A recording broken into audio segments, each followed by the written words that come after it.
नमस्कार, स्वागत है आप सभी का ईटीना सुदेश पर। मैं हूं आपके साथ सौमित्र बुतकर। आप देख रहे हैं मार्केट्स पर हमारी खास पेशकश, कल की तैयारी।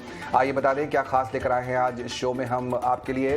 फोकस रहेगा बाजार पर, जहां हमने देखा लगातार 5वें दिन बाजार मजबूती के साथ बंद हुए हैं। इसके अलावा पेटीएम बैंक, एक स्टॉक ऐसा पेटीएम जो फोकस में है, जिस पर आरोप लगाया जा रहा है कि वो डेटा शेयरिंग कर रहा था चाइना के कुछ सर्वर्स के साथ। कंपनी ने अपना क्लैरिफिकेशन दिया है। जानेंगे इस स्टॉक में क्या करना चाहिए, अपने एक्सपर्ट से पूछेंगे सवाल। साथ ही जानेंगे कि कल किस तरह की ट्रेडिंग स्ट्रैटेजी आपकी होनी चाहिए, खरीदारी की या बिकवाली की।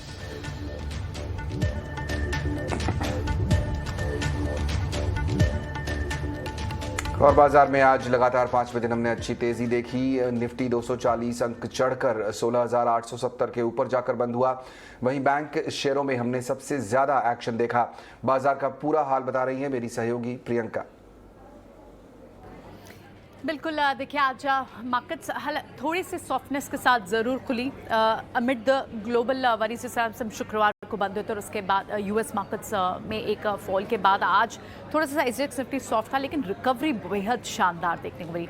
16,700 16,750 ये बड़े रेजिस्टेंस बात किए जा रहे थे मार्केट्स के लिए, और इसे जब बाजार ने एक बार क्रॉस किया तो नो लुकिंग बैक। आप देख रहे हैं मार्केट्स में लगभग 250 पॉइंट्स की तेजी आप देख सकते हैं निफ्टी पर दिखी। बैंक निफ्टी क्लियरली आज की जो रैली थी वो led by banking, finance, IT and to some extent auto पैक्टी। क्लियरली लार्ज कैप में आपको बाइंग आज देखने को मिली। और यहाँ बात करनी होगी जो बड़ा कंट्रीब्यूटर था, यानी रिलायंस ने निफ्टी को संभाला और बैंक निफ्टी को एचडीएफसी बैंक ने संभाला, जो सुबह से ही तेज था। जिस तरह से उनके लिए एक पॉजिटिव ट्रिगर आया ओवर द वीकेंड। तो यहाँ पर आपने देखा कि कुछ और काउंटर्स जहाँ ये बात होगी, इन्फोसिस, आईटी पैक से भी एक अच्छा सहारा बाजार को मिला। और आप इन्फोसिस, टेक महिंद्रा, एचसीएल टेक, विप्रो, सारे लार्ज कैप स्टॉक्स को देखें तो वहाँ एक अच्छी बाइंग देखने को मिली है। बैंक निफ्टी सुबह से ही तेज था और उसके चलते हमने देखा कि बैंकिंग स्टॉक्स ने इस रिकवरी को लेड किया। कुछ और स्टॉक्स भी जहां पर आज क्लियरली आज एक्शन देखने को मिला on the basis of some news, उसमें आपको बात करनी होगी stocks like mid cap space से दीपक नाइट्रेट, जी, और इसके अलावा दूसरे कुछ और काउंटर्स जैसे कि पेटीएम, जुबिलेंट फूड, जहां पर हमने देखा मैनेजमेंट चेंज, कुछ पेनल्टीज पेटीएम पे, और इनके बाद हमने देखा इन स्टॉक्स पे अच्छा दबाव देखा। दीपक नाइट्रेट और जी एंटरटेनमेंट के स्टॉक्स आप देख रहे हैं, यहाँ पे भी न्यूज़ का ट्रिगर था, जिसके चलते हमने देखा कि यहाँ पर भी एक अच्छा मूव देखने को मिला। तो बड़े सपोर्ट बाजार, बड़े रेजिस्टेंस बाजार ने क्रॉस कर लिए हैं। जियोपॉलिटिकल फ्रंट से जिस तरह की न्यूज़ लगातार आ रही है कि चौथे दौर की बातचीत है रशिया और यूक्रेन की डिप्लोमेट्स का, सिग्निफिकेंटली प्रोग्रेसिव टॉक्स हो रही है, ये बाजार को पसंद आ रहा है। क्रूड थोड़ा सॉफ्ट है और अब फेड का रेट हाइक, जिसे बाजार ने काफ़ी हद तक प्राइसिंग कर लिया है। तो ये बड़े इंडिकेटर्स रहे जो आज हमने देखा कि मार्केट में आपको आज एक तेज़ी देखने को मिली। और अब शायद यहाँ पर एक बड़े लेवल यानी 17,000 के लेवल की भी बात अब करनी गलत नहीं होगी। तो एक rebound session completely lead by banking stocks. बिल्कुल, तो अच्छी खरीदारी बाजार में देखने को मिली आज। और हमने कई एक्सपर्ट से बात भी की। मार्सेलस इन्वेस्टमेंट्स के सौरभ मुखर्जी ने हमसे खास बातचीत में कहा कि पेंट, बैंकिंग और आईटी शेयरों में डिमांड की कोई कमी नहीं है।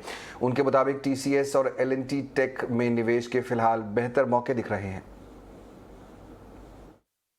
पूरा माहौल अभी, whether it is a paint company, whether it is a bank, whether it is an IT services company, demand की आज कोई इंडिया में कमी नहीं है। डिमांड भरपूर है, राइट। आईटी सर्विसेज कंपनीज का ऑर्डर बुक सारे के सारे, we are invested in TCS and L and T Technology Services, but मेरे ख्याल से सारे जो प्रोमिनेंट आईटी सर्विसेज कंपनीज है उनका अगला 2-3 साल भरपूर काम आएगा, राइट। कोई डिमांड की यहाँ पे कमी नहीं है। जो चैलेंज आज हिंदुस्तान में बड़े पैमाने पे सप्लाई साइड चैलेंज है। Do you have the strength to hire, in the case of से टीसीएस साल में आई थिंक 1 लाख लोग वो भाड़ा कर रहे हैं। कोई दूसरी आईटी सर्विसेज कंपनी की इतनी क्षमता नहीं है इतने लाखों के पैमाने पे टैलेंट को लाना, बिकॉज उस पैमाने पे काम आ रहा है, राइट। सप्लाई साइड आज महत्वपूर्ण है। As a bank, you need low cost capital. As a paint company, you need to be able to deal with input cost volatility. As an IT services company, आपके पास लाखों के तादाद में लोगों को लाने की क्षमता होनी चाहिए। वो टीसीएस के पास है मेरे ख्याल से उस प्रकार का, टीसीएस के पास जिस प्रकार की क्षमता है करीबन साल में 3 लाख लोगों को ट्रेन या रीट्रेन करना, कोई दूसरे आईटी सर्विसेज कंपनी के पास उतना स्ट्रॉन्ग एचआर, उतना स्ट्रॉन्ग सप्लाई साइड नहीं है। इसलिए टीसीएस हमारे कंसिस्टेंट कंपाउंड पोर्टफोलियो का काफी सालों से हिस्सा रहा है। तो आईटी स्पेस है वो जो यहाँ पर पसंद आता है सौरभ मुखर्जी को। और हमारे बाकी दो मेहमान भी हमारे साथ जुड़ गए हैं, रवि सिंह और किरण जानी। आप दोनों का बहुत बहुत स्वागत। किरण, आपसे शुरुआत करेंगे और जानना चाहूँगा मैं कि जिस तरह की रिकवरी हम देख रहे हैं पिछले 4-5 ट्रेडिंग सेशन से, पॉजिटिव टेरिटरी में बाजार कारोबार कर रहा है, अब 16,800 के ऊपर लेवल आते हुए दिख रहे हैं। आपको क्या लगता है, कोई यहाँ पर पॉजिटिविटी दिखाई देती है, कोई कन्विक्शन दिखाई देता है कि यहाँ से बाजार अब ऊपर की तरफ ही चलेगा, शायद शॉर्ट टर्म के लिए बॉटम बन चुका है फिलहाल? हाँ, तो इस तरह से हमने रिकवरी काफी स्ट्रांग है। और अभी हम अगर चार्ट्स की बात करें तो जो फॉल हमने देखा था 17,800 से नीचे के लेवल में, अगर हम बात करें तो 15,600 तक का, सो उस फॉल का ऑलमोस्ट हमने 50% रिकवर कर लिया है और 50% लेवल के ऊपर हम ट्रेड कर रहे हैं। साथ ही साथ अगर आप इंट्राडे चार्ट देखोगे तो वहां पे हमें एक inverted head and shoulder pattern दिखाई दे रही है, जो एक बुलिश रिवर्सल पैटर्न है। और एक जो बड़ा गैप अप हमने देखा था 23-24 फरवरी के आसपास, उस गैप के सपोर्ट के आसपास निफ्टी अभी ट्रेड कर रही है। सो ओवरऑल कन्विक्शन आ रहा है कि यस, मार्केट में तेजी कंटिन्यू रहेगी। लेकिन अगर हम कल की बात करें तो कल के लिए के सेशन में हमको ऐसा लगता है कि एक थोड़ा सा प्रॉफिट बुकिंग आ सकता है, क्योंकि ऑप्शंस डेटा को अगर हम एवेल्यूट करें तो 16,900 के कॉल राइटर्स काफी अग्रेसिव है, टोटल 58,000 लॉट होल्ड कर रहे हैं, और 17,000 के कॉल राइटर्स है, उसमें टोटल 80,000 लॉट्स ओपन इंटरेस्ट अभी ओपन है। अगर हम पुट राइटर्स की बात करें तो ऐसा कोई खास पुट राइटिंग हम देख नहीं रहे नीचे के लेवल के आसपास, और जो लोअर टाइम फ्रेम चार्ट है उसमें जो मोमेंटम इंडिकेटर्स है वो काफी ओवर बॉट टेरिटरी में है। सो हमको ऐसा लगता है कि एक बार के लिए थोड़ा वेट करना चाहिए। अगर नीचे के लेवल में हमें 16,750-800 के बीच में अगर निफ्टी मिलती है तो वहां पे हमें लॉन्ग इनिशिएट करना चाहिए। ओवरऑल स्टॉप लॉस जो हमारा रहेगा वो 16,600 रहेगा, और जो 1-2 दिन की अगर हम बात करें तो हमें लगता है कि एक बार के लिए फिर से हम 17,200 तक आ सकते हैं। तो ओवरऑल व्यू हमारा बुलिश है, लेकिन हमें एक डीप की वेट करनी चाहिए निफ्टी में, और नीचे के लेवल से एक्यूमुलेट करना चाहिए। दूसरी तरफ बैंक निफ्टी की अगर हम बात करें तो बैंक निफ्टी थोड़ा अंडर परफॉर्म है। जिस तरह से रिकवरी हमें देखने को मिली है, जैसे निफ्टी 50% रिकवर हो चुका है अपने ओवरऑल फॉल का, वहां पे बैंक निफ्टी ओनली 38.2% रिकवर अभी तक हुआ है। बैंक निफ्टी में भी हमें inverted head and shoulder pattern दिख रही है। ओवरऑल 35,000 का एक इंपॉर्टेंट सपोर्ट है। सो 35,000 जब भी हमें मिलता है बैंक निफ्टी पे तो वहां पे भी हमें लॉन्ग करके जाना चाहिए। और ओवरऑल अगर 17 मार्च की एक्सपायरी की बात करें, हमें ऐसा लगता है कि एक बार 36,000 तक बैंक निफ्टी दिखनी चाहिए। सो दोनों इंडाइसेस में बाय ऑन डिप की स्ट्रेटजी हमें रखनी चाहिए। बाय ऑन डिप्स की स्ट्रैटेजी यहाँ पर रखनी चाहिए दोनों ही इंडाइसेस में। रवि, जिस तरह के डेटा हमारे सामने आ रहे हैं इस समय, चाहे वो इन्फ्लेशन का डेटा आप कहें या फिर क्रूड की जो प्राइसेस इस समय चल रही हैं वो आप अगर देखें, तो एक ब्रॉडर पिक्चर क्या बन रही है? एक डिस्कशन ये भी है कि जो यूएस में फेड इंटरेस्ट रेट बढ़ाएगा अब इस हफ्ते में, वो पूरी तरह से फैक्टर इन है बाजार में। यहाँ से अगर बाजार को चलना है तो नेक्स्ट ट्रिगर्स अब क्या होंगे? देखिए, क्रूड ऑयल प्राइसेस जिस तरीके से बढ़ी हैं वो आगे इन्फ्लेशन को एक हिट जरूर देंगी, और अगला जो नंबर भी अभी इन्फ्लेशन का देखने को मिलेगा उसमें काफी हद तक इम्पैक्ट रहेगा। तो अगर बाजार को यहाँ से चल रहा है तो देखिए, सबसे पहला जो एक पॉइंट इंपॉर्टेंट है कि बीजेपी ने जिस तरीके से पॉजिटिविटी दिखाई है, खास तौर से यूपी एक बहुत बड़ा चैलेंज था, तो आगे का एक सिनेरियो यहाँ पर क्लियर होता है, और ज्यादातर स्टेट्स में स्ट्रांग गवर्नमेंट के तरीके से आए हैं, तो वो बाजार के लिए और लोकल फंडामेंटल के लिए बहुत पॉजिटिव है, क्योंकि इंफ्रास्ट्रक्चर स्पेस में यूपी बहुत बड़ा रोल अदा करेगा। उसका एक यहाँ पर जो है वो पॉजिटिविटी बन सकती है। और अगर इंटरनेशनल मार्केट को यहाँ पर कंपेरिजन करें तो जो अभी टॉक्स चल रहे हैं, चाहे वो रशिया की तरफ से हो, यूक्रेन की तरफ से हो, या फिर यहाँ पर यूएस के जो स्टेप्स हैं, वो अब धीरे धीरे एक जो है वो सिनेरियो थोड़ा सा कम होता जा रहा है। जो एक हीटअप था वो हीट यहां पर कम हो रही है। तो मुझे ऐसा लगता है कि अब ऐसा समय है कि जो कि अगर मार्केट में डिप आता है, ऐसे कुछ इन्फ्लेशन की वजह से इंपैक्ट होता है, थोड़ा बहुत करेक्शन मिलता है, तो आपको अच्छे स्टॉक्स बहुत अच्छे मिलेंगे। अब जैसे अच्छे स्टॉक्स में जाते हैं तो अभी हम चर्चा कर रहे हैं कि कैसा भी मार्केट हो, आईटी स्टॉक परफॉर्म कर रहा है, एफएमसीजी कर रहा है, हेल्थ केयर कर रहा है, मेटल कर रहा है, पावर कर रहा है। तो ये स्टॉक्स और ये सेक्टर्स ऐसे हैं जिनमें की एक पॉजिटिविटी यहां पर मिलेगी। और ट्रिगर आपको मैंने बताया कि पहला ट्रिगर तो ऑब्वियसली है कि रशिया और यूक्रेन के बीच के इश्यूज हैं, दूसरा डोमेस्टिक फंडामेंटल पे भारत स्ट्रांग है। तो मुझे ऐसा लगता है कि मार्केट काफी हद तक जो है वो सफिशिएंट है। इन्फ्लेशन के डेटा इंपैक्ट करेगा, लेकिन वो इन्फ्लेशन अक्रॉस द वर्ल्ड होगा, तो उसका इंपैक्ट की वजह से मार्केट मुझे लगता है उतना डाइजेस्ट कर चुके हैं, तो बहुत बड़ा फॉल अब नहीं होगा। अगर होगा तो रैली बहुत बड़ा हो सकता है। तो यहाँ पर जाहिर तौर पर फोकस ग्लोबल क्यूज पर भी रहेगा। जैसा रवि बता रहे हैं, कोशिश ये है, बाजार समझने की कोशिश कर रहा है कि इस समय रूस और यूक्रेन के बीच जो तनाव चल रहा है कितनी जल्दी वो सुलझे। लेकिन इस बीच इन्वेस्ट तो करना है भारतीय बाजारों में, ट्रेड भी करना है, तो स्टॉक स्पेसिफिक चर्चा शुरू करते हैं। और एक स्टॉक जो आज फोकस में रहा वो था पेटीएम का। ब्लूमबर्ग के हवाले से खबर आई है कि पेटीएम ने विदेशी सर्वर पर ग्राहकों की जानकारी शेयर की है जो आरबीआई के नियमों का उल्लंघन है। पेटीएम ने इस रिपोर्ट पर अपनी सफाई भी दी है। पेटीएम ने कहा है कि ब्लूमबर्ग की यह रिपोर्ट झूठी और सनसनीखेज है। कंपनी के फाउंडर और सीईओ विजय शेखर शर्मा ने ईटी नाउ स्वदेश से एक्सक्लूसिव बातचीत में कहा है कि कंपनी पर लगे ये सभी आरोप बेबुनियाद हैं। There is absolutely no observation, comment, or input related to any data sharing or data access issue whatsoever. Forget about adding a Chinese flavor to it. This is extremely sensational, rubbish, and illogical of somebody to take this out as if it is an observation, when factually there is absolutely no such reference near or far that could be even interpreted in stretch imagination that there is any relation to the kind of news that I read. Paytm bank systems are completely, since the beginning, are in India. The system is completely controlled and governed by various IT policies of regulator as payment bank, central bank, RBI, and according to India's data localization laws. Ravi, लगातार ये company अलग अलग वजहों से खबर में रही। हमने देखा कि जब लिस्टिंग हुई वहाँ से ये करीब करीब 50% टूट चुका है स्टॉक। अब एक नई खबर, कंपनी हालांकि क्लैरिफाई कर रही है कि ऐसा कुछ भी नहीं है और ये जो खबरें आ रही हैं वो पूरी तरह से बेबुनियाद हैं। लेकिन जब पेटीएम जैसे स्टॉक में हम देखते हैं एक दिन में 12%, 14%, 15% की गिरावट आती है, तो कैसे अप्रोच करना चाहिए? आपको लगता है क्या इनका बिजनेस मॉडल इस तरह का है कि इन लेवल्स पर शायद इसको पोर्टफोलियो में ऐड किया जाए? आपका क्या व्यू होगा? देखिए, मेरा एक सिंपल मानना है, मैं बहुत सिंपल थ्योरी फॉलो करता हूँ। अगर आपके दिन अच्छे नहीं हैं तो आप संभल के चलें, और अगर आप संभल के नहीं चल सकते हैं तो बाहर निकलना बंद कर दें। सेम सिचुएशन कुछ पेटीएम की है।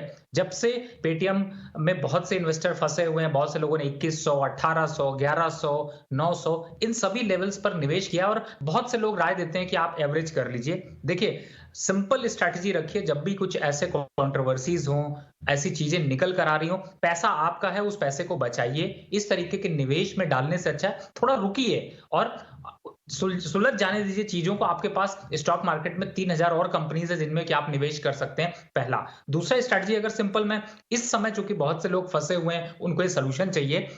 674 रुपए 80 पैसे का रेट आज क्लोज हुआ है, इसको नोट कर लीजिए।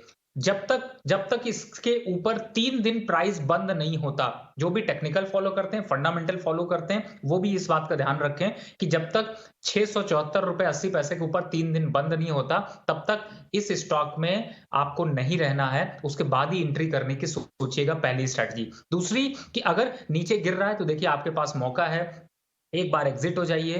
अभी स्टॉक्स में इस तरीके के कंट्रोवर्सी में 500 और 550 तक के लेवल देखने को मिल सकते हैं, और ये सॉल्व होगा या नहीं होगा, ये कैसे चीजें जाएंगी, उन चीजों से बचने के लिए आप अपने निवेश को पहले सुरक्षित करें, उसके बाद आप स्ट्रैटेजी बनाएं। तो जो मैंने आपको स्ट्रैटेजी बनाई है, करंट मार्केट प्राइस का क्लोजिंग प्राइस नोट कर लीजिए। 3 दिन जब तक ऊपर बंद नहीं होता तब तक फ्रेश बाय नहीं करना है, उसके बाद ही बाय करने की सोचिएगा, बाकी तो एग्जिट आपको करना है। करेक्ट, बिल्कुल। ऐसे जो ज़्यादा खबरों वाले शेयर होते हैं थोड़ा दूरी बनाए रखें तो बेहतर। और अच्छी स्ट्रैटेजी यार रवि ने बताई है कि अगर 3 दिन आज की क्लोजिंग प्राइस के ऊपर बंद नहीं होता ये स्टॉक, तो फिलहाल इससे दूर रहिए। उसके ऊपर बंद हो 3 दिन, तब आप इमेजिन कर सकते हैं, प्लान कर सकते हैं कि शायद इसमें कुछ नया निवेश किया जाए। एक और स्टॉक जो फोकस में था वो था जुबिलेंट फूडवर्क का। यहाँ पर भी हमने एक भारी भरकम करीब 10-12% की गिरावट देखी। इसकी वजह सबसे बड़ी ये रही कि कंपनी के मैनेजमेंट में बड़ा बदलाव हुआ है। डिटेल्स मेरी सहयोगी विनी मोतीवाला दे रही हैं हमारे लिए। विनी, बताइए।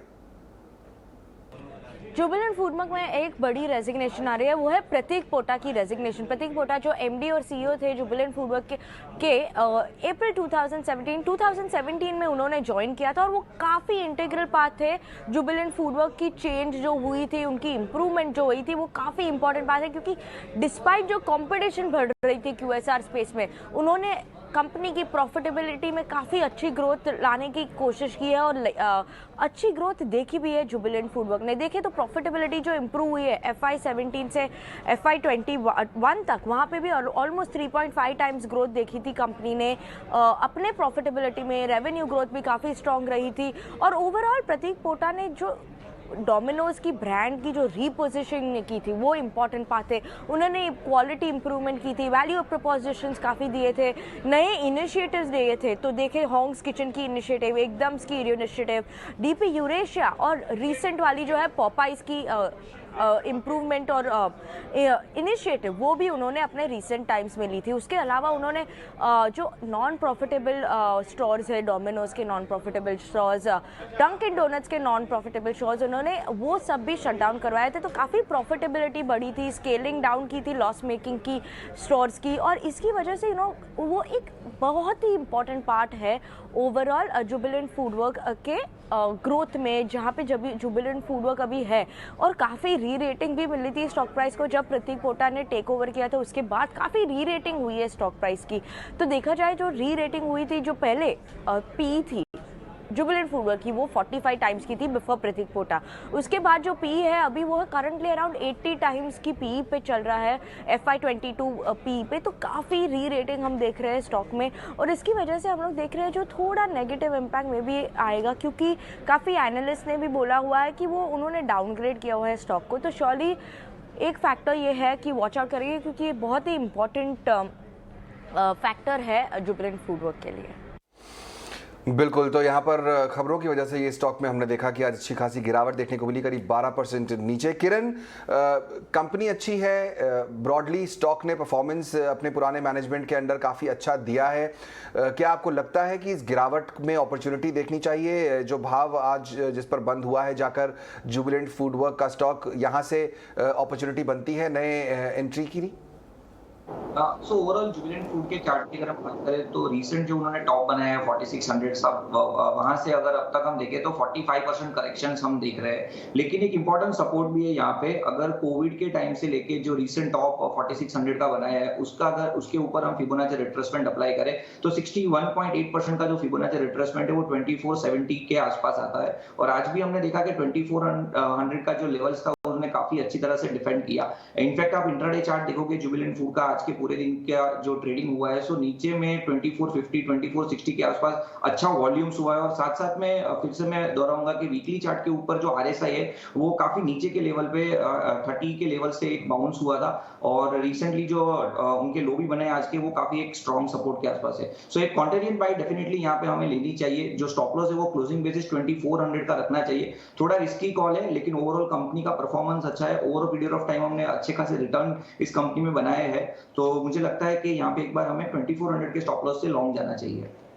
2400 के स्टॉप लॉस से लॉन्ग जाने की सलाह। यहाँ पर जुबिलेंट फूडवर्क अपॉर्चुनिटी देखनी चाहिए जो हमने गिरावट देखी है उसमें। एक और स्पेस किरण जो मैं आपसे पूछना चाहता हूँ वो है बैंकिंग का। हमने देखा आज बाकी जो मार्केट था उसके मुकाबले बैंक निफ्टी जाहिर तौर पर काफ़ी अच्छा परफॉर्म कर रहा था, 2-2.5% ऊपर जाकर बंद हुआ है।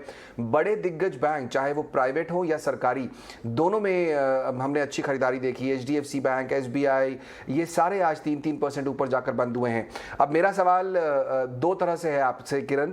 नंबर 1 ये कि अगर इस समय में बैंकिंग स्पेस पर फोकस करना है तो प्राइवेट बैंक्स बेटर हैं या पब्लिक, और दूसरा ये कि बड़े बैंकों के साथ रहना चाहिए या छोटे मझोले बैंकों के साथ? सो पहले हम बात करते हैं कि बैंकिंग में आज की जो रैली आई थी वो एकदम ओवरसोल्ड रैली है। हमने देखा है कि बैंकिंग सेक्टर काफी समय से मार्केट में अंडर परफॉर्म रहे हैं। और रीसेंट जो रिकवरी आई है उसमें भी काफी लेट रिकवरी हमें दिखाई दी है बैंकिंग में, जिसमें से one of the day today कि आज जो रैली आई थी वो ओवरसोल्ड। तो इसकी वजह से आज बैंकिंग थोड़ा मार्केट में आउट परफॉर्म करने की कोशिश कर रहा था। अब दूसरा सवाल था आपका कि हमें PSU से बने रहना चाहिए, प्राइवेट में बने रहना चाहिए। सो ऑलरेडी PSU बैंक ने काफी अच्छा रिजल्ट हमें पिछले टाइम में दे दिया है। आप SBI की बात करो, कैनरा बैंक की बात करो, तो नीचे के लेवल से काफी अच्छा परफॉर्मेंस हमने देख लिया है। लेकिन अगर मैं प्राइवेट बैंक की बात करूं तो उन्हीं टाइम पीरियड में या तो उन्हीं टाइम स्पेंड में प्राइवेट बैंक ने इतना अच्छा रिटर्न नहीं दिया था। सो इस मुकाम पे हमें लगता है कि private bank would be the preferred choice. So हमारा जो हमको जो लगता है जिसपे हम बैट ले रहे हैं वो है एचडीएफसी बैंक। एचडीएफसी बैंक हम कंटिन्यू 1300 लेवल से बाय रिकमेंड कर रहे हैं। टेक्निकली वहां पे काफी अच्छा एक सपोर्ट हमें मिला है और साथ साथ में ही काफी अच्छी रिवर्सल पैटर्न भी हमें एचडीएफसी के जो longer term time frame chart है, वीकली चार्ट या तो मंथली चार्ट, उस पर हमें दिखाई रहे। सो ओवरऑल एचडीएफसी बैंक हमें अच्छा लग रहा है। अगर 1400 का लेवल भी आता है, वापस डिप कोई आता है तो वहां पे हमें लॉन्ग करना चाहिए। ओवरऑल हमें लगता है कि आने वाले 3 से 6 महीने में ये स्टॉक फिर से आपको 1600 के पार मिलेगा। दूसरा आपका सवाल था कि हमें बड़े बैंक के साथ जाना चाहिए या तो छोटे बैंक के साथ रहना चाहिए। सो अगेन हमारा सवाल यही रहेगा कि मार्केट में जिस तरह से करेक्शन आया है और जिस तरह से अनसर्टेनिटी अभी भी है, सो ब्लू चिप बैंक या तो बड़े बैंक के साथ ही रहना चाहिए। So HDFC and Kotak bank would be the preferred choice. Correct, HDFC और कोटक बैंक प्रिफर्ड चॉइसेस। बड़े बैंकों के साथ रहिए। सरकारी बैंक अपना रनअप दिखा चुके हैं ऑलमोस्ट, तो अब प्राइवेट बैंकों में अपॉर्चुनिटीज बेटर है। एचडीएफसी बैंक और कोटक बैंक यहाँ पर पसंद आते हैं हमारे मेहमान को। चलिए आगे बढ़ते हैं और वक्त हो गया है ये जानने का कि हमारे मेहमान कौन से आइडियाज लेकर आए हैं आज आपके लिए। वक्त है वीआईपी शेयर्स का।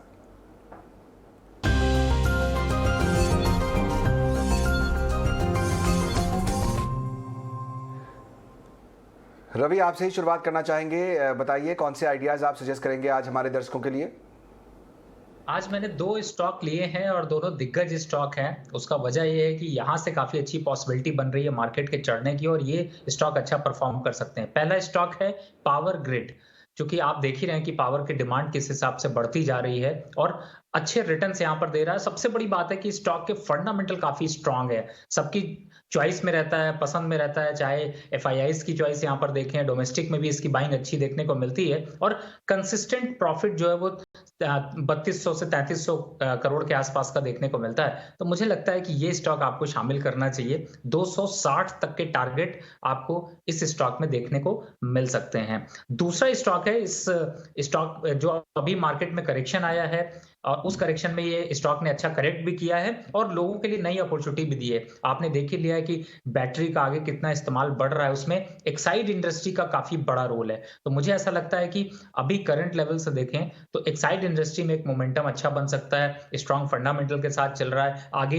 जो फ्यूचर बिजनेस ग्रोथ है उस बिजनेस ग्रोथ को यहाँ पर काफी हद तक सपोर्ट देता हुआ नजर आएगा। तो इस स्टॉक को आप पोर्टफोलियो में शामिल कर सकते हैं। 180 के टारगेट आपको अचीव होते हुए नजर आ सकते हैं। तो ये 2 स्टॉक्स हैं जो आपके पोर्टफोलियो में 4 चांद लगा सकते हैं। बहुत बढ़िया। पावर ग्रिड यहाँ पर फोकस में है, उसमें टारगेट 260 रुपए तक के वो आप स्टॉक ले सकते हैं और साथ ही साथ एक्साइड पर भी नजर है जहाँ पर 180 तक के टारगेट। तो काफी अच्छा परसेंटेज टर्म में रिटर्न की उम्मीद यहाँ पर रवि इन दोनों स्टॉक पे कर रहे हैं। किरण, आपकी बारी। कौन से स्टॉक आप रिकमेंड करेंगे? ट्रेडिंग का रिकमेंडेशन होगा या फिर लॉन्ग टर्म इन्वेस्टमेंट का? राइट, सो हमारा जो इन्वेस्टमेंट प्रोस्पेक्टिव है वो थोड़ा स्विंग रहेगा। लाइक आप 10 से 15 दिन के इन्वेस्टमेंट स्ट्रेटेजी के हिसाब से दोनों स्टॉक में आप बाइंग कर सकते हैं और दोनों जो स्टॉक है वो हमारे बीटन डाउन सेक्टर्स है। पहले मैं आईटी की बात करूंगा। आईटी में हमने देखा था कि रिसेंट में काफी एक अंडर परफॉर्मेंस रहा था। अब अगर आप मिड कैप आईटी देखोगे तो नीचे के लेवल से काफी एक अच्छी खरीदारी हमें देखने को मिली है। So Myntra is our first choice. Myntra की अगर हम डेली पोजिशनिंग देखें तो वहां पे हमें inverted head and shoulder pattern breakout दिख रहा है। साथ साथ में भी आप वॉल्यूम्स देखोगे तो वॉल्यूम्स लास्ट 20 दिन के एवरेज वॉल्यूम से ज्यादा हो रहे हैं और साथ ही साथ अपनी 3 इंपॉर्टेंट मूविंग एवरेजेस के ऊपर माइंट्री क्लोज दे रहा है। सो अभी स्टॉक 4130 के आसपास है। अगर कोई डिप आता है तो वहां पे आप बाय ऑन डिप्स की स्ट्रेटेजी यूज कर सकते हैं। ओवरऑल जो टारगेट है हमारा वो 4280 का है और स्टॉप लॉस की तरह से आप 4040 मेंटेन कर सकते हैं। नेक्स्ट जो काउंटर है वो फार्मा के अंदर है और फार्मा के अंदर भी डॉक्टर रेड्डी की मैं बात कर रहा हूँ। सो ये रशिया यूक्रेन के युद्ध की वजह से हमने देखा था कि फार्मा में जो करेक्शन आया था उसमें डॉक्टर रेड्डी काफी ज्यादा टूट गया था। अभी अगर हम नीचे के लेवल पे देखें तो एक अच्छी राउंडिंग बॉटम पैटर्न हमें दिख रही है इंट्राडे चार्ट पे। साथ ही साथ असेंडिंग ट्रायंगल ब्रेकआउट है और आरएसआई के ऊपर मल्टीपल बुलिश डाइवर्जेंस हमें दिख रहे हैं डॉक्टर रेड्डी में। सो यहाँ पे हमें लग रहा है कि डॉक्टर रेड्डी भी एक काफी अच्छा परफॉर्मेंस दिखा सकता है। 3950 के आसपास इसका क्लोज है। अब यहाँ पे लॉन्ग कर सकते हैं। ओवरऑल टारगेट हमारा 4040 का है और स्टॉप लॉस के लिए आप 3890 मेंटेन कर सकते हो। तो थोड़ा लंबा नजरिया 10 से 15 दिन का। यहाँ पर 2 बेहतरीन स्टॉक डॉक्टर रेड्डीज यहाँ पर 4040 का टारगेट दिखाई देता है और माइंट्री आईटी स्पेस की लगातार चर्चा हो रही है। यहाँ पर माइंट्री फोकस में है, 4280 तक के टारगेट उसमें दिखाई देते हैं। बहुत बहुत शुक्रिया किरण और रवि समय निकालकर आज चर्चा में शामिल होने के लिए और हमारे दर्शकों को अपने आइडियाज़ भी बताने के लिए। चलिए कल की तैयारी में फिलहाल इतना ही। पूरी टीम को दीजिए इजाज़त।